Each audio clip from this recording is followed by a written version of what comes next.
إن الحمد لله الأكرم الذي خلق الإنسان وكرمه وعلمه من البيان ما لم يعلم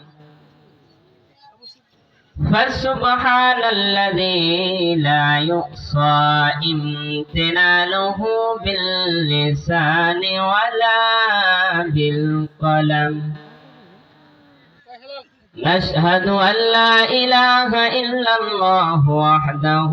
لا شريك له ونشهد أن سيدنا ومولانا محمدا عبده ورسوله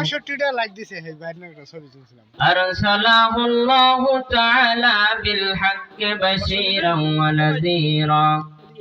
وداعيا إلى الله بإذنه وسراجا منيرا أما بعد فأعوذ بالله من الشيطان الرجيم بسم الله الرحمن الرحيم الله لا إله إلا هو الحي القيوم صدق الله العظيم الحمد لله আল্লাহ পাকের দরবারে শুকরিয়া জ্ঞাপন করি যে আল্লাহ তাআলা আমাদেরকে সুস্থতার নিয়ামত দান করে যেই আল্লাহ শানহর দরবারে প্রাণ খুলে শুকরিয়া জ্ঞাপন করি সকলে বলি আলহামদুলিল্লাহ দরুদ পেশ করি যে নবীকে না বানায় আসমান জমিন পাহাড় পর্বত কিছুই সৃষ্টি হতো না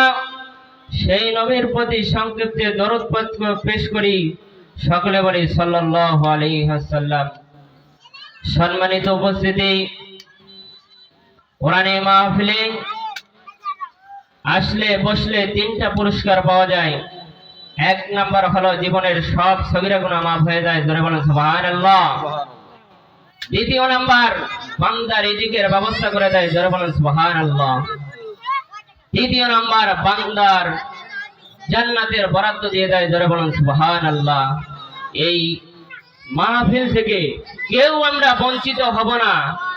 এই মাহফিল আগামী বছর আমরা পাবো কি পাবো না এই গ্যারান্টি দিতে পারবো না সম্মানিত উপস্থিতি আল্লাহ পাক দুনিয়াতে যত পয়গম্বর পাঠিয়েছেন সব পয়গম্বরের দাওয়াত ছিল লা ইলাহা ইল্লাল্লাহ এই কালিমার দাওয়াত দিবার যাইতে সব নবীরা লাঞ্ছিত হয়েছেন অপমানিত হয়েছেন আপনার আমার নবী রাহমাতুল লিল আলামিন যেই নবী ইসলামের জন্য এত